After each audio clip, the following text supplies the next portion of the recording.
Salut tout le monde et bienvenue dans le podcast de la petite histoire. Aujourd'hui, j'ai envie de m'intéresser au personnage mythique d'Arsène Lupin qui a été créé, comme tu le sais, par Maurice Leblanc. Mais d'où sort ce gentleman cambrioleur? Seulement de l'imaginaire de son auteur?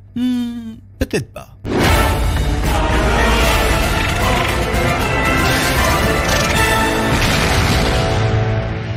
Arsène Lupin. Ah oui. Quelle histoire ça aussi. Avant de commencer cet épisode, je veux te remercier une nouvelle fois d'écouter chaque mois ce podcast de la petite histoire sur la plateforme de ton choix. On est sur Spotify, sur Deezer, sur TuneIn, Apple Podcast et sauf erreur de ma part, on est absolument sur toutes les plateformes de podcast. Alors si tu aimes la petite histoire, surtout n'hésite pas à en parler autour de toi et puis à partager nos petites histoires sur tes réseaux sociaux. Et puis si tu laisses des commentaires, ça nous fera encore plus plaisir. Enfin, si tu passes par iTunes, là aussi, petit commentaire qui va bien. Et petite note avec le système d'étoiles de iTunes, les 5 étoiles qui nous permettent de monter dans le classement iTunes pour être écouté par plus de monde. Mesdames, messieurs, permettez-moi de me présenter.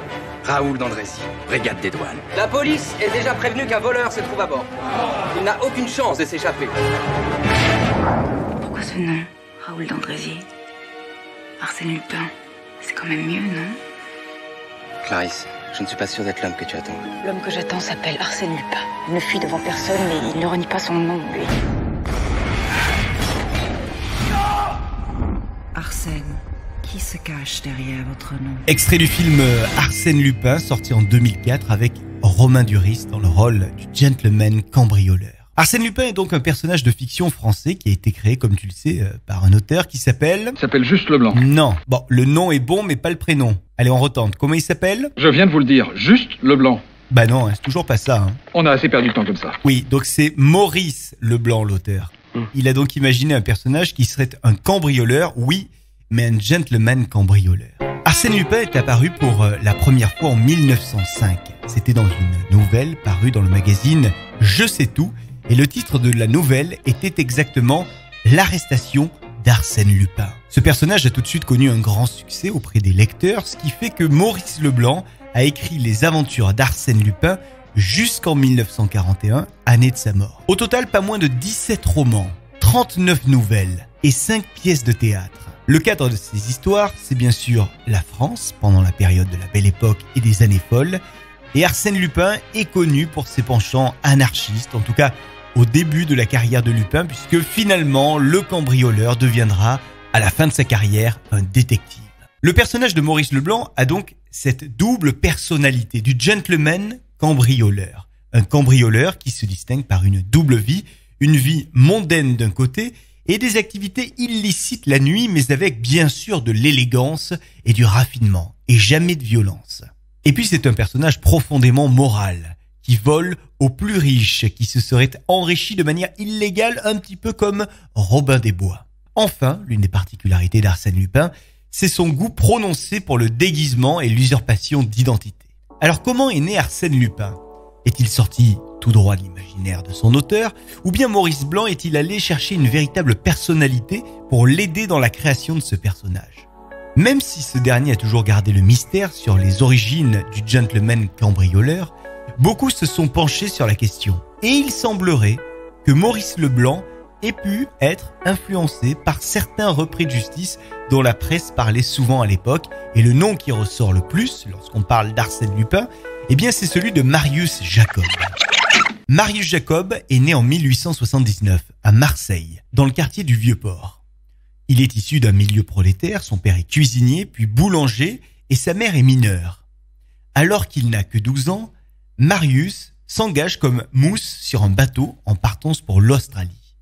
Arrivé à Sydney, Marius décide de s'éclipser et abandonne ainsi son poste sur le navire. On entrevoit déjà cette personnalité forte et affirmée de Marius Jacob. Dans les mois et années qui suivent, Marius Jacob va continuer à travailler pour d'autres bateaux, puis il va revenir à Marseille à l'âge de 18 ans. C'est en France qu'il est obligé de quitter définitivement la marine puisqu'il souffre de fièvre, de fortes fièvres qui vont d'ailleurs l'accompagner ponctuellement le restant de sa vie. À Marseille, il se met à fréquenter les milieux anarchistes et il va devenir finalement, assez vite, un militant actif et décidé. Et ses premières affaires avec la justice ne tardent pas à arriver. Une affaire d'explosifs, pour commencer, qu'il conduit une première fois devant les tribunaux, puis en prison pour 6 mois.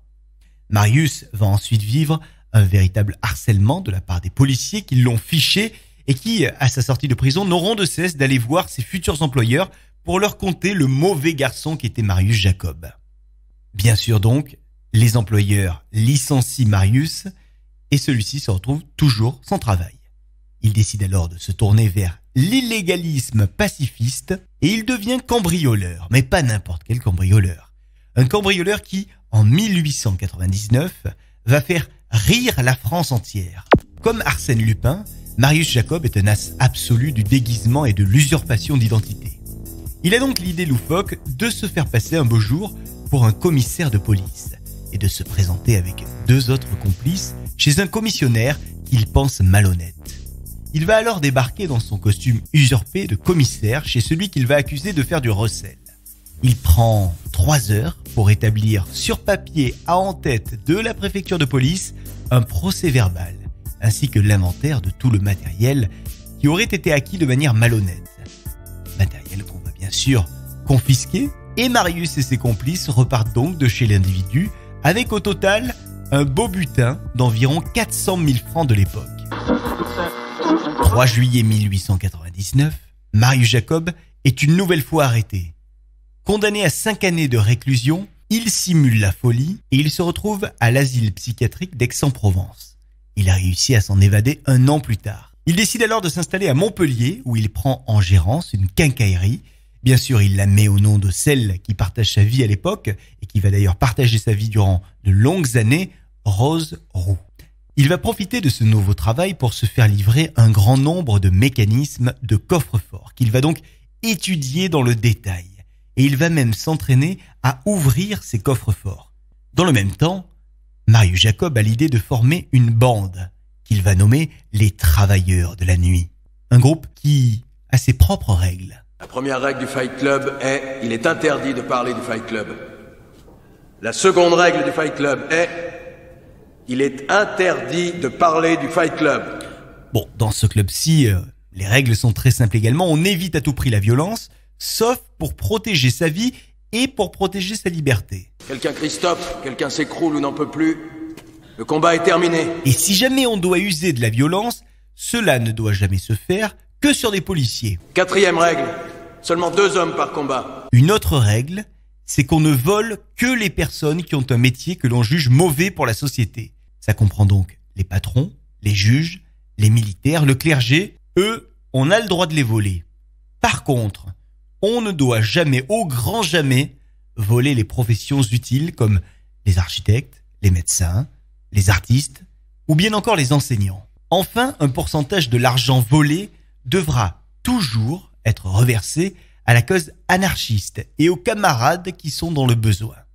Ce qui est vraiment remarquable chez Marius Jacob, c'est qu'il va faire preuve de beaucoup d'ingéniosité dans toutes ses opérations. Avant chaque cambriolage, il veut absolument s'assurer que les personnes qu'il projette de voler ne sont pas chez elles, pour ne pas leur faire de mal. Et pour être sûr de ça, il coince des morceaux de papier dans les portes et il passe le lendemain pour vérifier si ces bouts de papier sont toujours là ou s'ils ont été bougés. S'ils sont toujours en place, c'est que la personne n'est pas rentrée chez elle.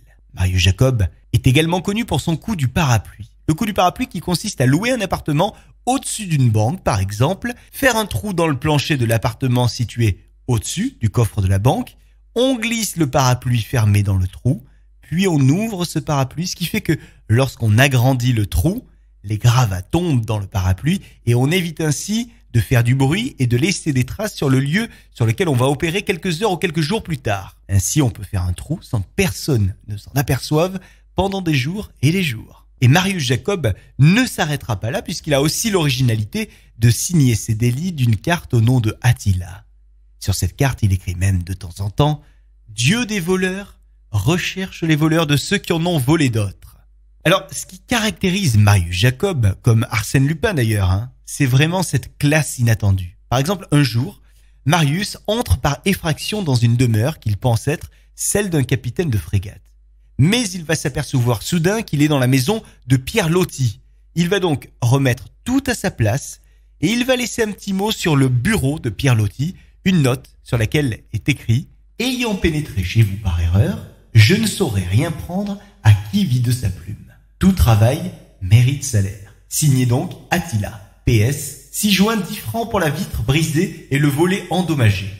On estime qu'entre 1900 et 1903, Marius Jacob aurait fait entre 150 et 500 cambriolages.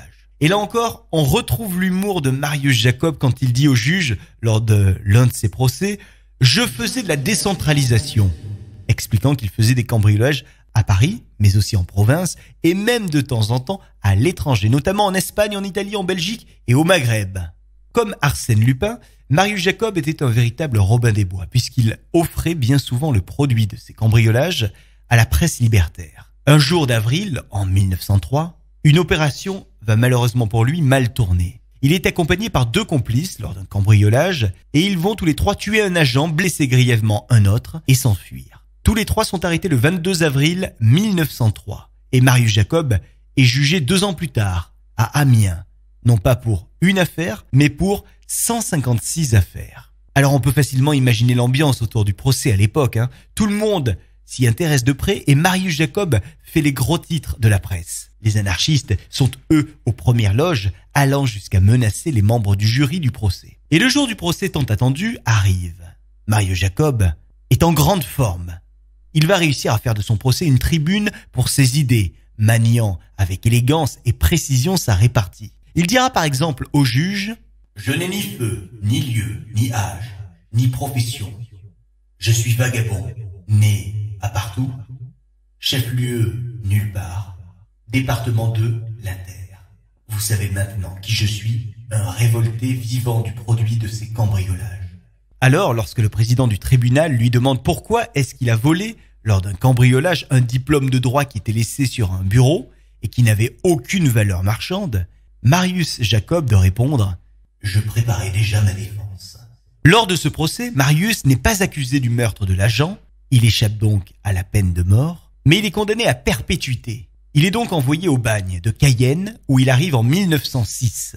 En prison, il va s'occuper en étudiant le droit, ce qui va lui permettre de venir en aide à certains détenus avec lesquels il se trouve enfermé et avec lesquels il a lié une amitié. Pendant ses 18 années de bagne, il va aussi croiser la route du journaliste Albert Londres, avec lequel il va s'entretenir longuement. Il aide aussi le docteur Louis Rousseau à écrire un livre qui dénonce les horreurs du bagne. Et puis ce qui va beaucoup l'occuper à Cayenne, c'est d'essayer de s'évader. En tout, il aura tenté de s'évader 18 fois avec chaque fois des méthodes différentes.